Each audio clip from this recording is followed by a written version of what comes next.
Hey guys, how's it going? My name is Benji, and welcome to episode 3 of A Beginner's Guide to Ambient Music. So I'm going to cut to the chase on this one, and we're going to just jump into this episode because it's a pretty long one, but it's one that I'm really excited about. I had a lot of fun doing this interview, I had a lot of fun editing it, so without any further ado, let's jump into the episode. Or for anybody who might not know who you are, could you introduce yourself? Yeah, so my name is Austin, and I play music under the name beny. I make like ambient electronic music, mostly with hardware synthesizers, and yeah, cool. I put my stuff online. Yeah, so I wanted to talk to you specifically because, I already did one interview more about just like kind of nitty gritty, like technical stuff, but I wanted to talk to you just because your music specifically has like I don't know, there's something about it that really is like attractive to me in the way that like it's all put together. So I kind of wanted to piece out not so much the technical stuff from you, but more like your approach to how you go about things. So if somebody walks up to you and says like, hey, I really enjoy your music, I want to try making something similar, I want to try to like approach this, how do I start? Where would you direct them? Because I know you use a lot of modular gear, I know you use a lot of other external gear, and that can be pretty overwhelming to someone who's just kind of jumping into this whole thing. Yeah. You know, it's strange that even though I use all this modular gear, I've had years and years of experience making music other ways without synthesizers or anything, just with guitar. And I have like that type of background. And I guess like my advice would just be to start learning like about music, not music theory, but just what goes into making music, like the background of it. When I was young, I had this home recording book that I would read, and that would kind of like explain like how things are mixed, like how things sit in a mix, like how the drums sit in the mix, bass, and like different frequencies, how they sit in a mix. And I think like that had a very good impression on me. I would first say to learn that, and then, you know, finding an instrument to play can be very personal, I think. Some people are drawn more towards guitar or drums or synthesizers. So, and you can approach the type of music that I do with any type of instrument, really, in my opinion. So I would, you know, take time, be patient, and try things out. If you have a local music shop, you know, go play with the instruments and see what kind of feels right to you, like what's in your hands. There's plenty of free software out there too that I would look into. If you specifically wanted to go modular, there's VCV Rack, which I highly recommend. It's a very I'm sure you're classic. familiar with That's it. how I started all of my modular stuff, so it's fantastic. I really wish that was there when I started modular. Sure, yeah. Yeah, I was like, yeah, and now it's like you can have it on your phone if you like. I think it's out on iOS. It's crazy. Yeah, and basically, I mean, you could build a whole modular system just based on whatever you're feeling that day. Yeah. Which is pretty cool. It's awesome. And it's got like high-end stuff too, like Mutable Instruments, who is one of my favorite companies. Most of their modules are built in there now. Yeah. And you could have however many copies of the modules you want. Exactly. I mean, and that was what was great for me, specifically, like, everybody points to the Mutable modules, but like for me, that was like the coolest thing to like get in there and get a chance to try marbles, get a chance and like understand like, oh, this is why this is great. Get a chance to like try clouds and stuff. And so as someone who also has come from a guitar background, I think we can both know that it can be super frustrating to like sort of look at a piece of gear and not really understand how that's going to work with what you have. So just to kind of go to all of this to say, if you want to do modular, VCV is perfect because it literally lets you try basically anything. Yeah, it's a good way to kind of learn about the signal flow of how things work. And there's plenty of tutorials out there that show like how signal flow and modular works. Yeah, like the signal flow is so open, it's pretty incredible. Yeah. Whereas like on a fixed architecture synth, you're pretty much set in the way that things are routed. Yeah, so actually that leads me kind of into the next question is, so how do different instruments impact? I know you were talking about how it's really personal, and I know like you're kind of known as a modular person, but you really do a lot more than just that, and you kind of sit in a bunch of different synthesizer realms. So I kind of want to get your take on how each thing does it differently. Well, I guess when I'm looking at an instrument, I like things that can.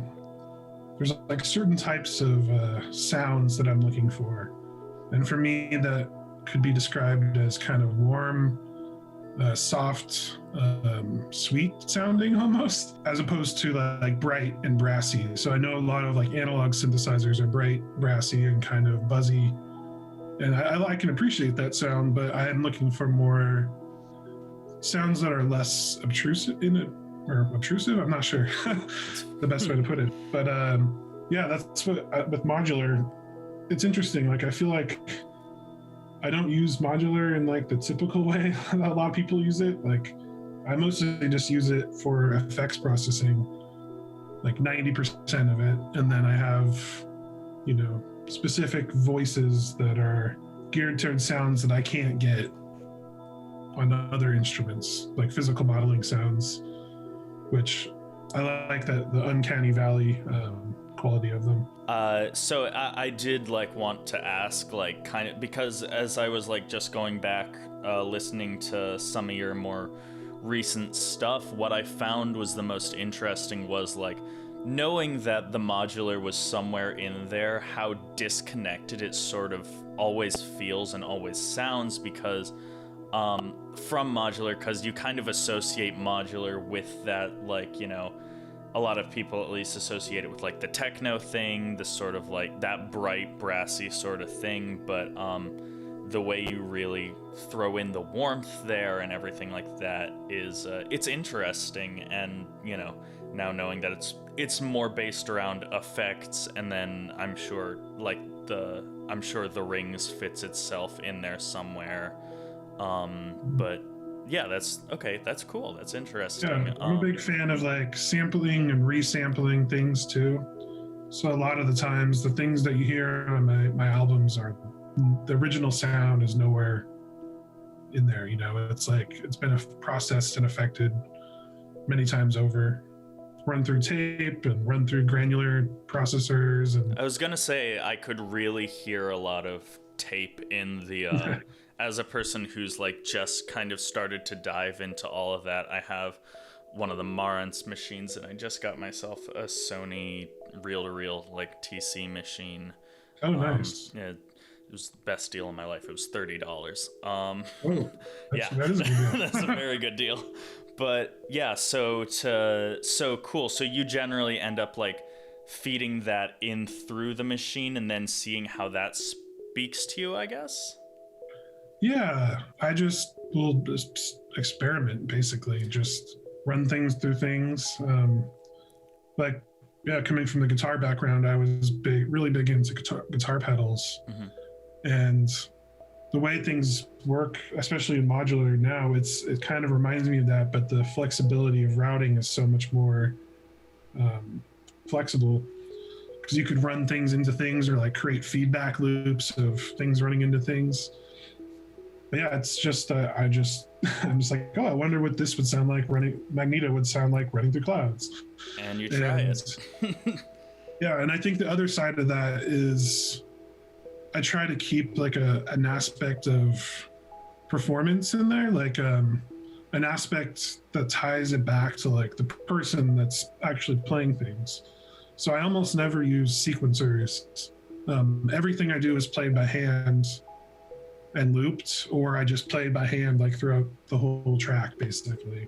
How do you find working between so many things, and like between loopers and tape and modular and everything like that? What grabs you at first to really pull you in to being like motivated to keep chasing that sound, keep evolving it, keep changing it? Where does that really sit for you? Yeah, that's a difficult thing to answer. Yeah. It's just like a thing inside you, like for me, I know very specifically the music that I want to make. It's the stuff that I've been inspired by, the ambient world, and there's just like certain sounds that I really like that sound good to me, and I want to reach that. And as far as like working with specific things, it can be overwhelming, I think, sometimes. So I try to at least have a focused idea, like, okay, I'm going to do this and this today, and try it out in as many ways as possible.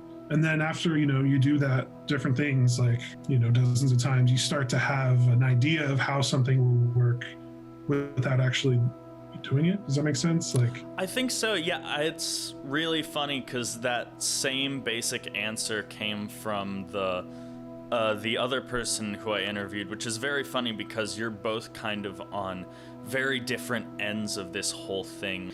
Have that idea, have that, be able to experiment, but also like know what inspires you. So I 1,000% wear my influences on my sleeve. Like, I'm not ashamed of that at all.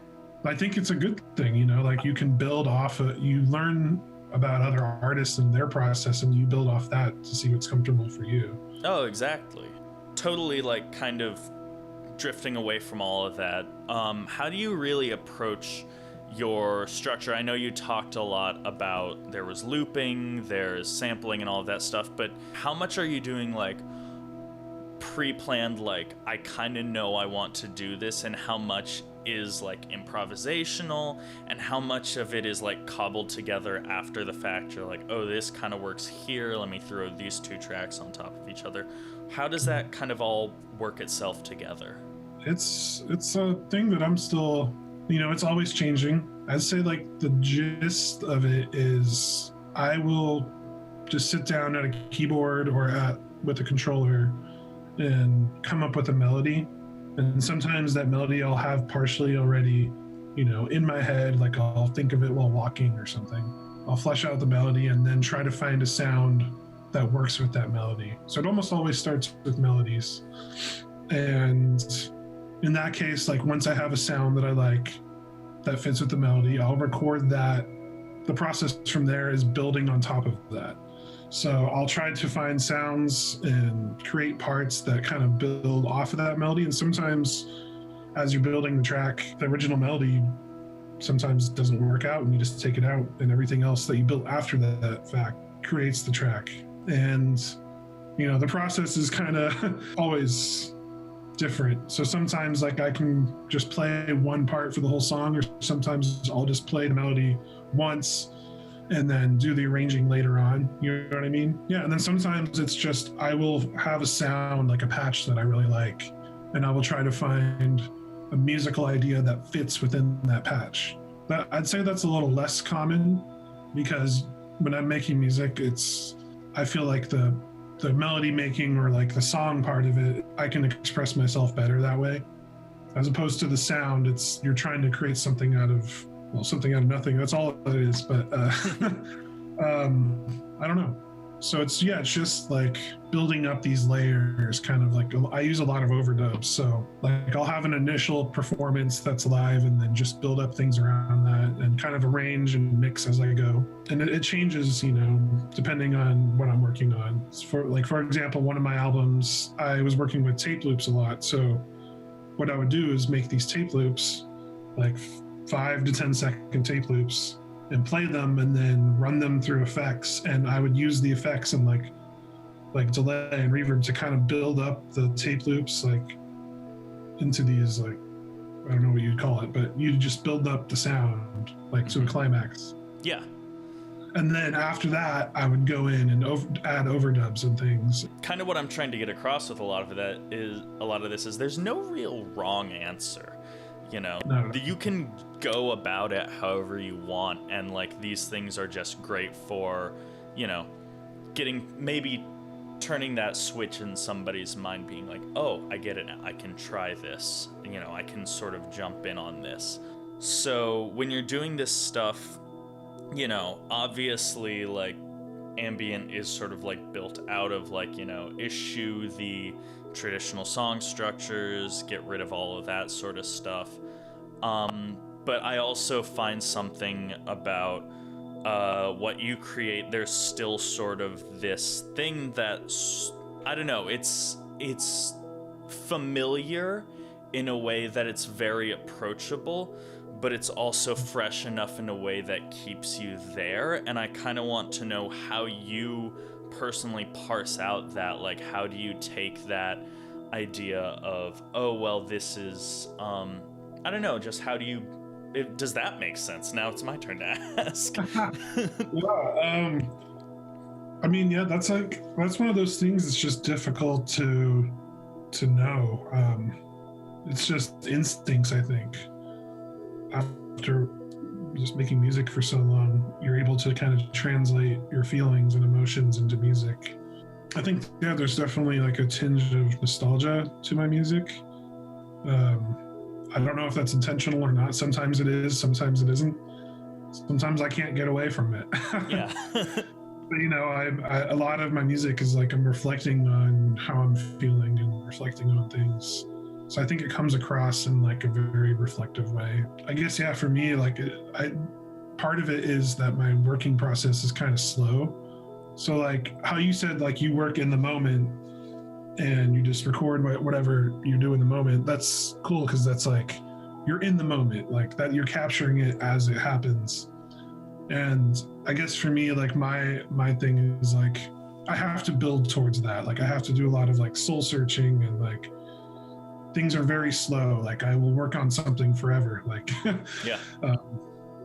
And I think maybe that comes out of that a little bit. That's a thing that I love about Modular is it's sort of like a micro version of that long process, because it lets you sort of sit down and, in a very literal sense, build towards something, especially like depending on what you have in your rack, you can really like sort of set yourself up with a bunch of tools, but then you're just, trying and seeing where it goes. So that's really cool. Yeah, I like to compare it to painting a lot. Like it's a very similar process to painting, where you'll start drawing like a little tree, but then everything else that comes that fills out the picture. If you look at it in the very like literal sense, like how people would look at a modular patch like, Jesus Christ, why are there so many different cables? What's happening here? And it's like, well, you start with one and then you see what happens, you see where it goes. Well, I was gonna say, like, that's not always the case too. Like a lot of the times I will just do the in the moment thing, like just play whatever I'm feeling and just improvise the whole thing, and that's that. So I definitely appreciate and do both I can't think of the word, but both processes. But I guess typically for like when I'm working on an album, it's the former, Oh, for sure. And, again, what I'm getting at here with a lot of this is like, it's, everybody has their own different approach. And, I personally just love to listen to people talk about how they do things, because it's usually 100% different from how I do it. And I'm sure you and all your friends have like, different conversations about approaching things in entirely different ways from what we've discussed here. Yeah. So definitely. It can definitely get very nuanced too. It's like, oh, really? Yeah, absolutely. Yeah. The last real thing I wanted to kind of touch on, a little bit heavier in subject matter, is like, obviously the way we're living right now is different. And even if the way we were living right now wasn't different, the world is still, in a, let's just say things have been better or have seemed better at different times. And a lot of people, but there's been some like, growth in here through that. So for instance, a lot of people are shut in their houses. A lot of people don't have the opportunity, or like they're out of a job or something like that, but they sort of have expressed, it's like, oh, well, now I'm at home. Why don't I try doing music? Why don't I try like this thing that's sort of been like a kernel inside me anime I've seen on all like the synth DIY Facebook pages about like people being like, this was my chance to actually sit down and finally finish this project, do something like that. So I don't know, basically what I'm getting at is that there's this weird balance of ripe ground for inspiration or time to work on something, but also the conditions around it can almost be detrimental to that. Like, I know I've personally had a lot of struggle some ways creating, but then in other ways I've also released an album and an EP since this whole thing started. So kind of what I'm getting at here is like, how do you harness what's happening, or do you not harness it, and do you just kind of, you know, how do you make peace in there? And is it a process, or is it still like, you know, or have you kind of found your space there? Where does that all sit for you? Yeah, I think I'm still learning, you know, learning how to do it. I think, yeah, the thing you mentioned about time, that's a very important one.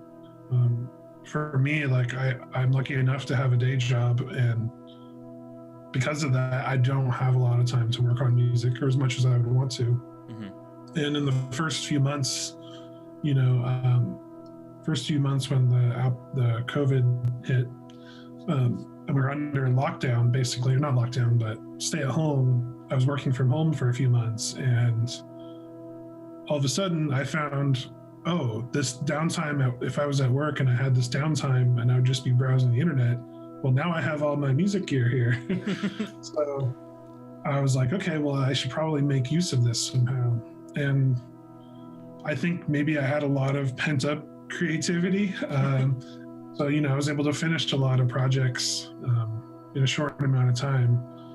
But, you know, as time goes on, you know, it's not easy with everything that's going on right now to feel creative.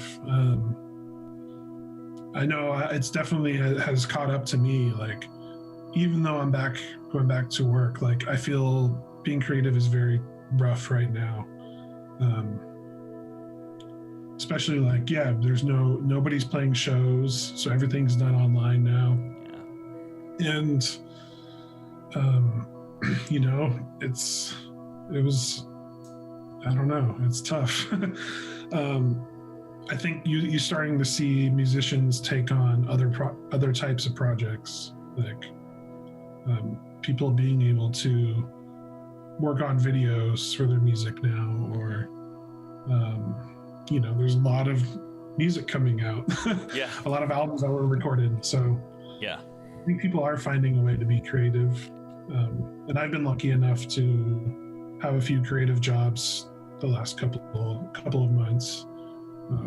Like doing things like patch design for a synth company here and there, or doing some music, contract music stuff. So yeah, you were on that AFX station thing, weren't you?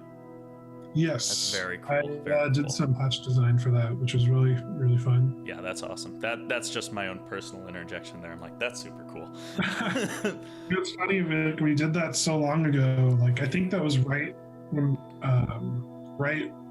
like, yeah, the pandemic hit.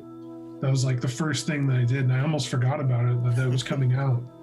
Wow. And then I got an email like a couple of days before it came out, and it was like, hey, it's coming out. Like, if you could talk about it online. I'm like, oh, okay, yeah. Forgot about that.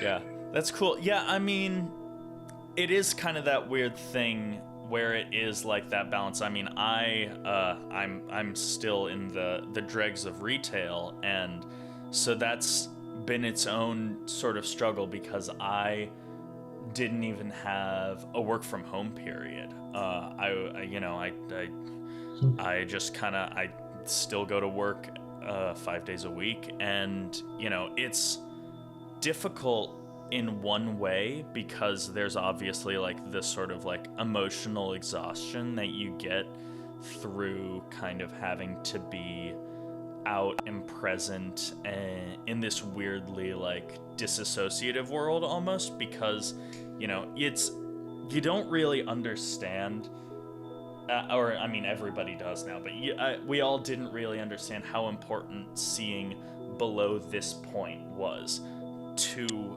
every day, and how much like you sort of depersonalize at a point. But despite all that, it's to me, what I kind of figured out was it's about riding the waves. It's about, getting that when it hits, jumping on and just putting everything you can into everything, and being comfortable when the wave settles down, and when you're like, when you're in that still period. A thing that maybe I would recommend if somebody's having trouble with that is like, sort of set yourself a project, make it a project. You had actual like, contractual projects to work on. I have this band thing.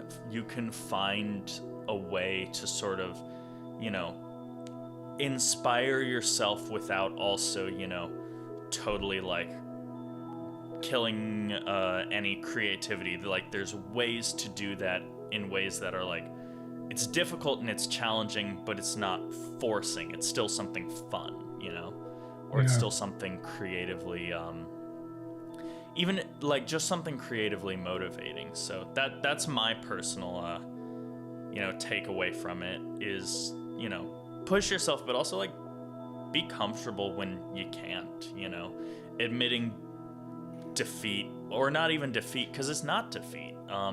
It'll be back. So I used to, something I just like popped into my head recently is like, a lot of the times when I'm struggling like creatively, I'll say like, oh man, I'm in such a creative rut, or like I'm just not feeling it. So I've started to say that I'm in a creative cocoon. Yeah. So like, you're in a period where you're not as creative as you want to be, but you're still absorbing things here and there, whether you know it or not. And you're kind of building back up to that point. Like you said, it's a wave. So when eventually you do reach that point where you're like, okay, yeah, I'm ready to do it, or I'm in the moment, like in the zone, you might have things and ideas that you took away from during that period where you weren't as creative. Yeah, and I think it's important to also know that inspiration for music is not always musically derived. Being out in nature, as you can see behind me, I have a bunch of houseplants and stuff, and like that has been super inspirational because it's watching things grow over a period of time. And so I don't know, I've found that non-musical musical inspiration has been super, super important to me. Yeah, that's very important to me too. Especially, I think nature is a big one for me. Yeah. I go hiking a lot, and I love just being outside. Yeah. And especially like when out on a hike, I feel like you can clear your mind of so many things just by being out in fresh air, and kind of gaining some perspective on what's going on inside in your brain. It's like, yeah, there's a lot of stuff going on right now, but I don't know, there's still, maybe it doesn't matter quite as much. Yeah, that's kind of everything that I really had like set up question wise. Is there anything you just want to throw out at the end, kind of regarding creativity, or like directing it maybe towards a beginner? Is there anything else you want to say? Yeah, I guess just, if you're a beginner, or whether you're not, just like creativity is fun and cool. It's fun to just, try to express yourself through something that's not easily identifiable, like music. Sometimes, if the music is very fluid that way. And, whether, I guess, yeah, it helps to just follow your intuition sometimes. Thanks for doing this. Is there I'll let you do some plugs. Where can people find you? I guess the best place would be my Bandcamp page. That's rbanning.bandcamp.com. Check out my SoundCloud. Just kidding. Oh, I did just release an EP with Moog. Oh yeah. Using the subharmonicon. And actually, that's on Moog's Bandcamp, and all the proceeds go to music therapy for children. Cool. Well, that is great. Thanks so much for sitting down and having this chat with me. It was. Hey guys, thanks so much for watching. I just want to thank Austin for doing this interview with me. It was super nice of him, and I had a lot of fun doing it, and I think the video turned out really well. So if you thought the video also turned out well, make sure to give it a thumbs up there. If you have any questions or anything, you want me to talk about anything in the future, make sure to leave it in the comments below. I think I'm going to take a little break from this Beginner's Guide to Ambient series, sort of gather my thoughts, center myself, figure out where I'm going next. So I may return to more traditional performance videos, that sort of thing. But I'm also going to be doing more live streams on the channel, maybe also some on my Twitch page, but probably just here on YouTube. So if that seems like something you're interested in, make sure to hit subscribe and hit the notifications bell so you can know when I go live.